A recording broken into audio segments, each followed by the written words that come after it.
Assalamualaikum warahmatullahi wabarakatuh. Baiklah, di sini saya akan memberikan penjelasan mengenai video konseling yang telah saya lakukan kemarin, yang dimana kemarin itu kami melakukan konseling individual.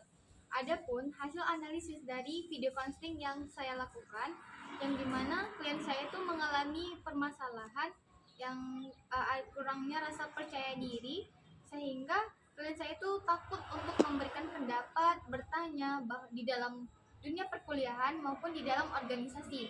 Nah, dari hasil video konseling yang telah saya lakukan, adapun inti utama permasalahan itu berada pada thinking, yaitu pikiran, di mana klien saya merasa takut ketika bertanya itu dicemoohkan oleh teman-temannya, takut akan pertanyaan yang diberikan itu kurang sesuai, sehingga klien saya itu berpikir secara irasional, yang dimana akibat dari pikiran tersebut berdampak kepada feeling atau perasaannya, yang dimana timbulnya rasa cemas, seperti klien saya mengatakan bahwasanya ketika ingin bertanya tangannya itu gemetar atau adanya keringat, sehingga membuat dia itu merasa cemas.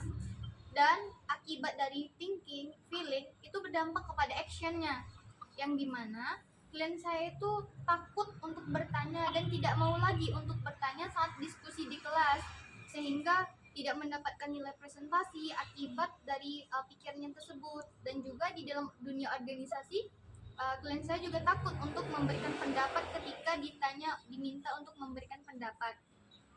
Dari permasalahan yang dialami oleh klien saya itu, adapun tingkah laku salah suai yang muncul.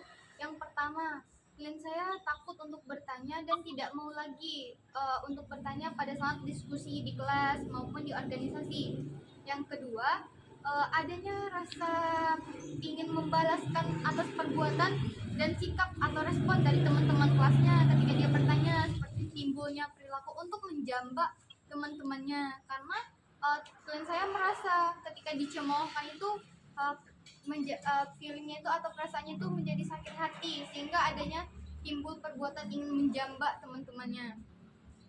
Selanjutnya, ada pun faktor dibawa oleh konselor dan klien itu, di mana yang pertama itu dari konselor, adanya kesiapan untuk menyambut klien, menerima klien dengan baik, dan sedangkan dari klien itu datang secara sukarela dan mampu terbuka selama melakukan proses konseling.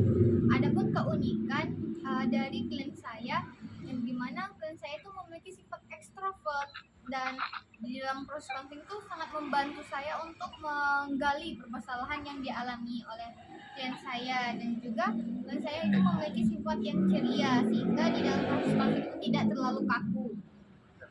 Selanjutnya, adapun dimensi konseling itu bersifat subjektif, yang dimana klien saya itu mampu berpikir, mampu mencari solusi, dan juga mampu mengintrospeksi dirinya atas masalah yang dialaminya, dan tidak menyalahkan pihak ketiga atau pihak orang lain dalam masalah yang dialaminya, dimana dia mulai mengintrospeksikan dirinya, yang tadinya mau menjambak teman-temannya, sekarang itu udah mulai berubah dan mencari alternatif yang lebih baik, seperti mendiamkan teman-temannya atau tidak ikut lingkungan seperti itu.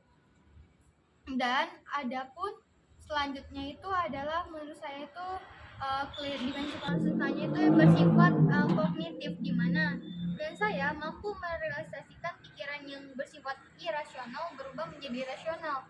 Yang awalnya itu dia ingin adanya perilaku untuk menjambak teman-temannya, sekarang sudah mencari alternatif lain untuk mencari solusi, seperti mendiamkan teman-temannya, tidak mengkritik atau tidak mendengarkan apa yang diucapkan oleh teman-temannya, sehingga dia mampu untuk berpikir dan juga mampu bertanya di dalam kelas dan tidak ada rasa takut mulai saat ini.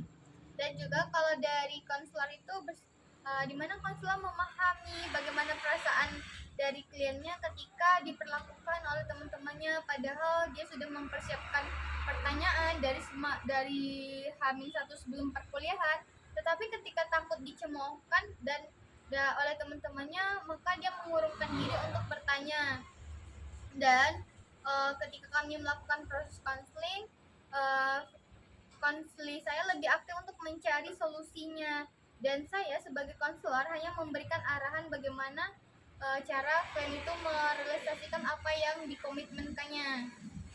Jadi itu saja hasil analisis dari video klien konseling individu yang saya lakukan, di mana sebaik-baiknya keputusan adalah tetap berada di tangan konseling. Mau tidak atau berubahnya konseling itu, konselor hanya sebagai fasilitator saja, sedangkan klien yang ingin berubah itu tergantung kepada klien itu sendiri. Jika mau berubah, maka dia akan berusaha untuk melakukan komitmen atau perubahan yang telah dia janjikan.